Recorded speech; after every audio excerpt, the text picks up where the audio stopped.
know that romantic image of the writer, pen in hand, waiting for inspiration to strike like lightning? Well, the truth is a little less romantic. Writing a book isn't just about inspiration, it's a project. And like any project, it needs planning. Hi, I'm Andrea from Bibisco, the novel writing software downloaded by over 200,000 writers around the world to bring their stories to life. Today, we are going to talk about something essential if you want to actually finish your book: how to plan it. Think of it as drawing a map before starting a long journey. Without it, you might get lost, waste time, or even give up halfway. With it, you will follow exactly where you are headed. And no, planning a book doesn't kill creativity, it fuels it. Think of your plan as the scaffolding that holds a building while it's being constructed. Later, you can decorate, paint, and change things, but without that basic structure, the building would collapse.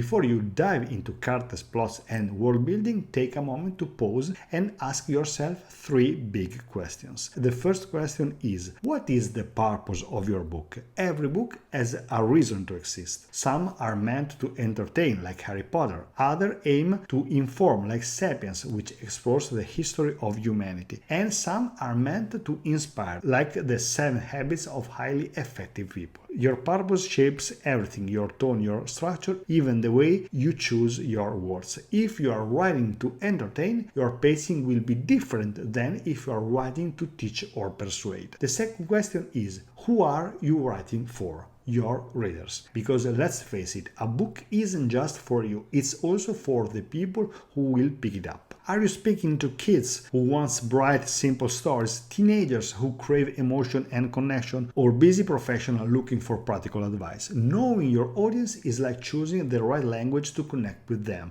And finally, what are your goals as an author? This is about you. Why are you writing this book? Do you want to share your personal journey like Elizabeth Gilbert did in Eat, Pray and Love? Do you dream of hitting the bestseller list like Dan Brown with the Da Vinci Code? Or maybe your goal is simple: to prove to yourself that you can finally finish a manuscript. Whatever it is, being clear about your goals will keep you motivated when things get tough. And trust me, there will be tough moments. Now let's talk about research. And no, it's not something reserved for historians or academics. It's just important for novelists. Think about it. Even if you are writing fantasy, you still need to understand your world inside and out. Readers can tell when details don't add up, and nothing pulls them out of a story faster than something that feels inconsistent or shallow. Research can take many forms. Sure, you can Google things or ask AI, but don't stop there. Read books, watch documentaries, talk to people who actually live the experiences you are writing about. If you are setting your story in a hospital, try to interview a nurse. If your character is a firefighter, ask one about their daily routine, the emotion they feel, even the little details like the smell of smoke that stays on their clothes. These are the things that make your story believable. And once you've gathered information, the real challenge begins: organizing it. Instead of drowning in scattered notes and bookmarks, use something like bibisco to collect your research in one place. It lets you categorize your material, attach it to a specific characters or settings, and retrieve it instantly when you need it. Most importantly, remember that research isn't a box you tick at the beginning and forget about. It's an ongoing process. As your plot develops, new questions will pop up. Wait, how long does it take to fly from London to Seoul? Or would this law exist in my fictional country? And you'll need to dive back in. So don't think of research as a hurdle before you can start writing. Think of it as a companion that walks alongside you through the whole journey of your book. Stories live and die with their characters. You can have the most original plot in the world, but if your characters feel flat, your readers won't care. What makes a character real isn't just their strengths or their role in the story. It's their flaws, their contradictions, the little details that make them human. Think about the people you know in real life. Nobody is perfect, and that's what makes us interesting. The same applies to your characters. A hero who's brave but secretly insecure is far more engaging than a flawless champion. One way to dig deeper is through character interviews. Imagine sitting down with your character over a coffee and asking them questions.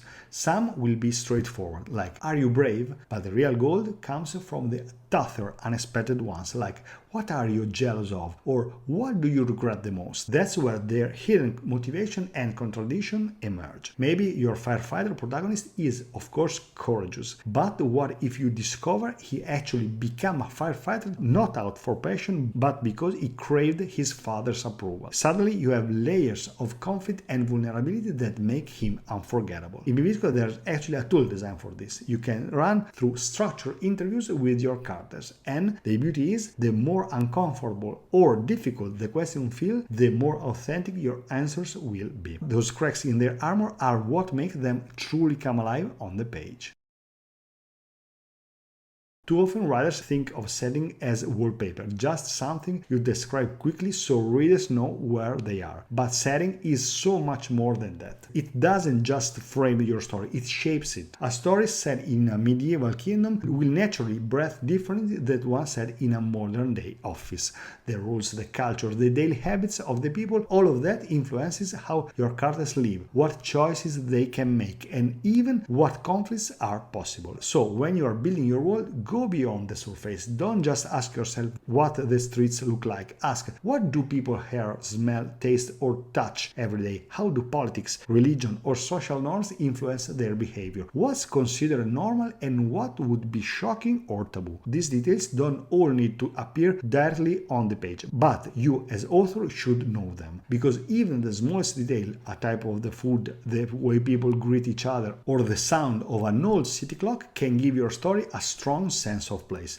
And here's a golden rule: consistency is everything. Reader will forgive many things, but not contradiction. If you say in chapter 2 that the kingdom has no electricity, and in chapter 10 someone turns off the light, well, you have lost them. That's why it's crucial to keep careful notes of your world's rules. This is where bibisco can really help. With its world building tools, you can record every element of your universe, geography, culture, politics, so when you return to write later, you don't have to second guess yourself. Think of it this way: the more solid and immersive your setting feels, the easier it is for the readers to suspend disbelief and get lost in your story. Now let's talk about plot and structure. But before we jump in, if you're finding this video helpful, don't forget to hit that like button and subscribe. It's just a tiny gesture, totally free, but it really helps support the channel and lets more people discover it.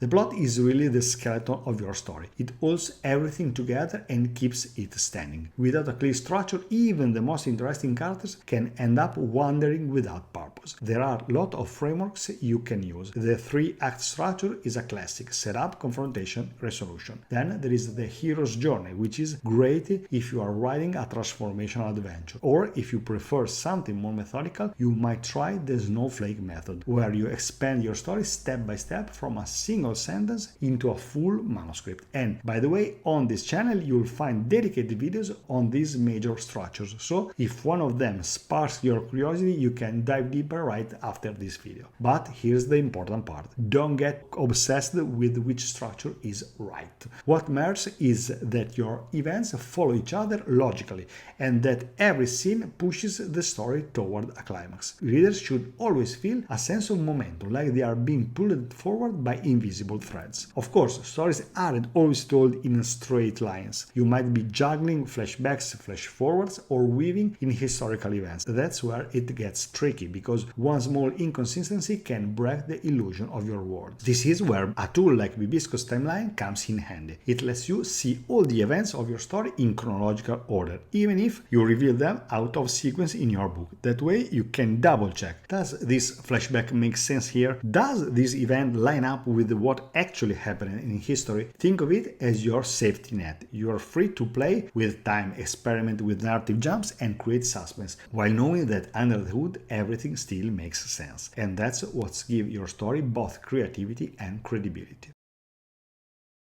Think of chapters as the rooms in your house. They give your story structure and rhythm, guiding readers from one space to the next. And just like in a real house, every room should have a purpose. So when you plan a chapter, ask yourself 3 simple but powerful questions. What happens here? Which characters are involved? What do readers discover that they didn't know before? If you can answer those, your chapter has direction. Otherwise, you risk ending up with filler pages that might be beautiful written but but don't move the story forward. The same goes for scenes, which are like the furniture and objects inside those rooms. A scene sets the tone, creates a specific moment, and should always serve a function: to reveal character, to advance the plot, or to create atmosphere. If it doesn't do at least one of those things, maybe it doesn't belong. Another key point is balance. When you outline chapters and scenes, you can keep track of how much action, dialogue, and exposition you are using. Too much action and your reader never breathes. Too much exposition and they may get bored. Outlining helps you keep that healthy mix. But remember, outlines aren't meant to lock you in. They are there to give you direction, but if inspiration suddenly takes you down an unexpected path, follow it. Sometimes the best scenes are the ones you didn't plan at all. Your characters surprise you, and that's when magic happens. In bibisco, the chapter management tool helps you keep all this organized. You can define each chapter's purpose, break it down into scenes, and easily reshuffle them if the story evolves. It's like having a flexible blueprint that adapts as you build your novel. Writing a book is a marathon, not a sprint, and if you try to run it like a 100-meter dash, you will exhaust yourself before you even reach the halfway mark. That's why setting goals and deadlines is so important. They give you direction, structure, and most importantly, motivation. But here's the trick: those goals need to be realistic. Let's take an example. Suppose your novel is going to be around 80,000 words, a common length for many genres. If you set yourself the goal of writing 500 words a day, that means you will hit 3,500 words a week. At that pace, you would reach your full draft in 6 months. Of course, you can adjust this depending on your routine. Maybe you write 300 words a day but stay consistent, or maybe you prefer weekend sprints of 2,000 words at a time. The important thing is to know your target word count, decide your daily or weekly output, and give yourself a clear deadline. And don't underestimate the power of celebrating small wins. Hitting your daily word goal, finishing a tricky chapter, or keeping a streak going for a month straight, those are victories worth acknowledging because they keep your motivation alive. This is where a tool like bibisco can really help. You can set your total word goal, track your daily progress, and see if you are on the track to meet your deadline. It's a bit like having a personal coach reminding you, yes, you are moving forward, and yes, you can actually finish this book. Let's be honest, planning your book is powerful, but if you are not careful, it can also backfire. Many writers fall into the same traps over and over again. Let's look at the most common ones so you can avoid them. The first is over-planning. This happens when you get so lost in creating outlines, character sheets, maps, and timelines that you never start writing the story. Planning is supposed to serve your creativity, not smother it. So yes, create your blueprint, but remember that the real magic happens when you sit down to write. The second is rigid adherence. Some writers treat their outline like a contract written in stone. But here's the truth. Stories evolve, characters surprise you, new ideas emerge. If your story starts pulling you in a fresh direction, don't fight it, follow it. The plan is your compass, not a prison. Next, unrealistic expectations. Writing a novel is a huge project. If you think you will finish a polished draft in a month while working full-time, you are only setting yourself up for frustration. Be ambitious, yes, but also realistic about your pace and your life. Remember, it's better to write consistently over a year than burn out in a few weeks. And finally, inconsistency. This one kills more books than anything else. Writing only when inspiration strikes means your manuscript will probably never get finished. Instead, build a routine, even small. Writing 200 words a day might not sound like much, but after a year, that's 70,000 words a novel. Of course, you don't have to do all this with scattered notebooks, sticky notes, or endless Word and Google Docs files. Those tools are fine for short texts, essays, or business documents, but writing a novel is a completely different challenge. A novel is complex. You have got characters, timelines, location, themes, and dozens of interconnected threads that need to stay coherent from the first page to the last. That's where a dedicated writing software like bibisco makes a real difference. Instead of juggling multiple documents movements and constantly scrolling back and forth, you can keep everything in one place, organized around the way stories actually work. With bibisco, you can build characters with guided interviews that uncover their fears, desires, and contradictions, create timelines to keep track of events and avoid contradiction with flashbacks or historical references. Map your worlds, whether you are inventing a fantasy kingdom or a grounding realistic setting. Organize chapters and scenes so your narrative stays balanced and structured. Track goals and deadlines, keeping yourself motivated and on course, and even use mind maps to visualize the connections between characters, places, and events. The difference is this: Word and Google Docs let you write. Bibisco, designed specifically for novelists, helps you write a novel. Okay, that's all for today, guys. Remember, planning a book isn't about limiting your creativity, it's about giving the space to grow. Every writer's process is different, but having a clear structure makes sure you actually reach the end of your story. Thanks for watching, and as always, happy writing. And if you haven't already, grab bibisco and give yourself the best start for your book. You can try it free for 30 days.